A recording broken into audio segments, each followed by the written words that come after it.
5년 전 서울 지하철 구의역에서 발생한 스크린도어 수리하다 사망한 김군 사건, 다들 기억하실 겁니다. 당시 이 김군 사망에 책임 있는 사람들이 재판을 받았고요. 또 유죄 판결이 나왔어요. 원청인 서울메트로 대표는 벌금 1,000만 원, 또 화덕업체 대표는 징역 1년에 집행유예 2년. 이렇게 형사재판이 끝났습니다. 그런데 오늘 재판이 다시 열린다고 해요. 물론 실제 재판은 아니고 산재시민법정입니다. 주최자가요, 민주당의 이탄휘 의원인데요. 연결해서 이야기 들어보겠습니다. 의원님 안녕하세요. 네, 안녕하세요. 이탄입니다. 네, 반갑습니다. 네, 제가 지금 조금 전에요, 그 구의역 김군 사건 재판이 다시 열린다고 이제 이야기를 했는데, 뭐 실제 재판은 이미 끝났고 모의 재판이잖아요. 그렇죠. 솜방망이 처벌로 끝났죠, 실제 재판은. 네, 모의 재판 같은 건데 이제 그 재판장은 그 박시환 전 대법관이 이제 담당하고요. 네. 참 대법관으로서 쉽지 않은 일인데요. 맡아주셔서 정말 감사하죠. 사실 뭐 제조에 있을 때나 재해에 있을 때나 활발한 활동을 한 그런 그 법조인으로 기억이 되고요. 네. 처음에 그 박시환 전 대법관에게 저희 이거 산재 시민법정 하는데 재판장 맡아달라라고 연락을 했을 때 처음 반응이 어땠습니까? 이런 걸 하냐 이렇게 되물으시더라고요. 근데 이제 중대재해처벌법 개정 필요성 말씀을 드렸더니 네. 공감하시고 선뜻 응해 주셨습니다. 네. 그럼 재판장 외에도 형사법정이니까 뭐 검사도 있고 변호인도 있고 여러 가지 역할을 하는 사람들이 있을 거잖아요. 그럼 소개 좀 해주세요. 네, 사실은 뭐 전직 판사, 그다음에 노동법 전공 교수님, 네. 또 현재 배우로 활동하신 분들, 또 로스쿨 학생들, 일반 시민들 이렇게 정말 다양하게 역할을 분담해 주셨습니다. 그렇군요. 네. 그리고 또 하나 좀 궁금한 게 이게 이 모의 재판이 현재 시행 중인 법률에 기초해서 하는 게 아니라 거기에 추가해서 하나 새로운 제도가 도입된 걸 가정해서 재판이 진행된다고 들었거든요. 맞습니다. 형량 배심원제라고 하는 건데요. 좀 어려워요. 쉽게 좀 설명부터 좀 해주세요. 이제 좀 많이 알려진 사실이 하나 있는데 산재 사망 사건 한 건에 노동자 한 명 죽을 때 법원이 선고하는 벌금 평균 액수가 450만 원 수준이잖아요. 참. 그래서 이제 뭐 이러다 보니까 판검사가 죽어도 이러겠냐, 뭐 판검사 목숨, 노동자 목숨이 다르냐 이런 비판이 수십 년째 나오고 있는데요. 이게 개선이 안 되는 이유가 소위 말하는 키보드 형량 때문이거든요. 그게 뭔가요? 그러니까 판사들이 형량 선고를 할 때 선배 판사들이 어떻게 선고했는지 데이터베이스에 키보드로 검색해보고 그걸 기준 삼아서 선고하다 보니까 안 바뀌는 거예요. 그래서 저는 이제 키보드에 의존하지 말고 산재 전문가나 범죄 피해자 단체분들 또 일반 시민들로부터 형량에 대한 의견을 좀 들어라. 듣고 나서 판사가 결정을 해라. 이 절차를 도입하면 좀 국민들의 상식에 맞는 형량 선고가 가능해질 거다. 이런 생각에서 도입된 제도입니다. 참 재판에 바꿀 점이 있고 개선할 점이 있다면은 좀 적극적으로 그런 것들을 좀 바꾸기 위한 시도를 좀 할 필요가 좀 있어 보이고요. 굉장히 의미 있는 그런 노력과 시도가 아닌가 싶은데 사실 그 김군이 안타깝게 이 목숨을 잃은 게 2016년입니다. 그리고 대법원에서 이 유죄 판결이 확정된 게 또 2019년이고요. 그런데 2021년 지금 이 시점에 시민법정을 다시 열고 판단을 해보기로 한 특별한 이유나 배경이 있는지도 궁금해요. 저는 좀 제가 발의한 이 중대재해법 개정안 통과가 되면 세상이 어떻게 바뀔지 좀 한번 보여주고 싶어요. 그러면 의원님께서 발의하신 그 중대재해기업처벌법 그 내용 뭐 본격적으로는 내년 1월부터 시행 예정인데 시행 전인데도 불구하고 개정 이거 불완전하다. 개정하자는 그런 그 법률안을 지금 발의하신 거잖아요. 그 내용부터 한번 좀 소개해 주시죠. 이게 사실 특단의 대책을 도입한다고 만든 게 중대재해처벌법인데 기억하시겠지만 올해 1월 달에 도입되는 과정에서 사실 법이 반쪽이 날아갔어요. 그래서 이제 반쪽짜리 법이다 이런 비판이 많았는데 날아간 부분 중에 뭐가 있냐면요. 벌금 하한이 원래 있었는데 없어졌고요. 이 제가 지금 말씀드린 형량 배신제도 원안에 들어가 있었거든요. 그렇군요. 이것도 없어진 거예요.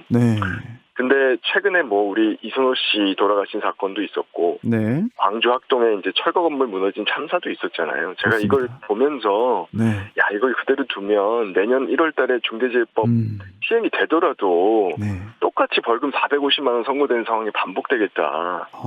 그런 우려가 돼서 이 최소한도 벌금 하한하고 형량 배심제는 법 시행 전에라도 개정해야 된다. 이런 다급한 마음으로 발의를 했습니다. 네, 이런 상황에서 또 시민법정까지 여는 이탄희 의원이고요. 그런데 이 중대재해처벌법 관련해서 또 반발 기류도 없지 않습니다. 우선 재계의 반발이 있는데요. 경영자를 과도하게 처벌하면 이거 경영이 위축된다. 또 영세 사업장의 타격이 너무 크다. 특히 작은 사업체의 경우에는 이 오너 한 명이 구속될 경우 회사가 마비된다. 그러면 뒤처리도 못해서 오히려 산재당한 근로자가 손해보는 거 아니냐. 아예 회사가 망하면 어떡하느냐. 또는 의무적인 안전조치 다 해도 근로자, 노동자 과실로 사망한 경우까지 책임질 필요는 이유는 없지 않느냐. 이런 다양한 반론도 있습니다. 여기에 대해서 어떻게 보시나요? 노동자 과실로 사망한 경우라면 이제 기업자가 면책되겠죠. 네. 그러니까 이게 중대재해법은 불법을 저지른 기업만 처벌하는 거고요. 선량한 기업자들은 아무런 걱정할 것이 없습니다. 네. 그러니까 이제 중대재해처벌법을 보면 구체적으로 의무를 부과를 하고 있어요. 안전조치를 할 의무, 또 재발방지 조치를 할 의무 이런 것들이 부과가 돼 있고 이걸 비유를 하자면 이제 쉽게 말해서 노동자들을 위험에 노출시킨 사람한테 그 위험을 방지할 의무를 지는 건데 그렇죠. 원래 상한 음식 계속 먹으면 언젠가는 사람이 병에 걸리는 거잖아요. 그렇죠. 그 상한 음식을 먹인 사람한테 책임을 지우자 이런 취지이니까요. 네. 안전조치, 재발방지 조치 다 한 기업가들은 걱정할 게 없다. 네, 이렇게 말씀드립니다. 네, 법이 부여하는 의무를 준수하면 문제될 거 없다. 뭐 그런 의미인데. 예를 들어서 우리 구의역 김군 사건만 해도 2016년 사건인데 사실은 같은 사건이 매년 있었어요. 2012년에 성수역에서도 한 분이 돌아가셨고 2013년에도 또 돌아가셨고 2014년에는 독산역, 2015년은 강남역 이렇게 계속 매년 죽는데도 감사원에서 명한 재발방지 대책 이행도 안 하고 또 인건비 막 300만 원 이상 책정을 해줘도 그거 절반만 주고 사람 절반만 쓰고 그러면서 기업 이윤 남겼다고 좋아하고 이러다가 2016년에 사고가 또 발생한 거예요. 그렇죠. 이런 경우들을 대비한 법이다. 이렇게 이해해 주시면 됩니다. 네, 잘 알겠고요. 그리고 또 이탄희 의원 오늘 어렵게 모셨는데 또 나오신 김에 좀 다른 질문도 하나 좀 드리고 싶은데요. 사실 이탄희 의원이 계속 또 관심을 갖고 있는 또 분야 또는 뭐 영역 중에 하나가 또 이제 좀 능력주의 여기에 대한 또 여러 가지 좀 분석이나 또는 비판인 것 같습니다. 근데 최근에 이제 국민의힘에서 뭐 대변인도 토론 배틀로 뽑기도 하고 능력주의를 강조하고 있습니다. 그리고 이게 일정 부분 공정하다, 시험이 제일 공정하다라고 하는 그런 여론과 맞물리면서 또 지지율 상승에 영향을 주기도 한 것 같거든요. 자, 과연 이게 옳은가? 과연 이게 맞는 말인가? 여기에 대해서 이탄희 의원도 여러 가지 생각을 많이 하신 것 같습니다. 제가 일단 말씀드리고 싶은 부분은요. 지금 이준석 대표가 표방하는 건 능력주의가 아닙니다. 아예 능력주의가 아니다. 네, 이건 경쟁주의, 서열주의라고 부르는 게 맞고요. 경쟁주의, 서열주의다. 나고자는 버리고 간다는 거잖아요. 버린다. 뭐 해고도 자유롭게 한다. 그리고 또 뭐 이제 기회 평등을 위한 적극적인 조치들 취하지 않겠다 이런 것이기 때문에 이건 능력주의가 아니라 경쟁주의, 서열주의가 맞다라고 생각을 하고요. 이제 저는 이제 그거에 맞서서 우리 민주당에서는 경쟁주의가 아니라 협력주의다. 서열주의가 아니라 평등주의다. 이런 가치를 표방할 필요가 있다고 생각합니다.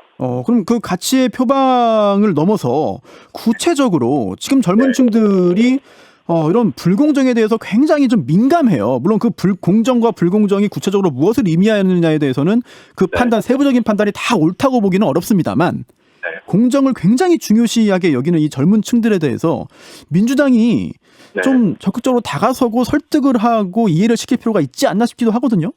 네, 저도 절대적으로 동의를 하고요.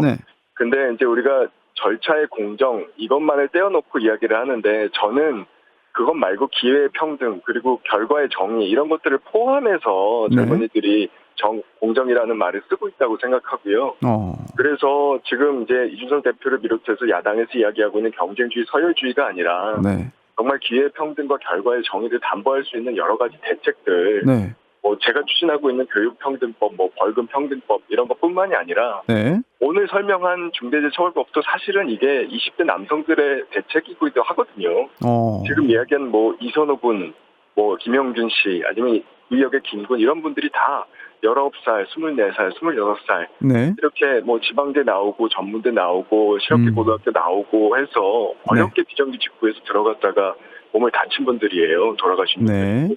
네. 이런 분들에 대한 대책을 내놓음으로써 불평등을 해소하고 결과의 정의를 담보해내는 것, 이게 민주당이 할 일이라고 생각합니다. 그렇군요.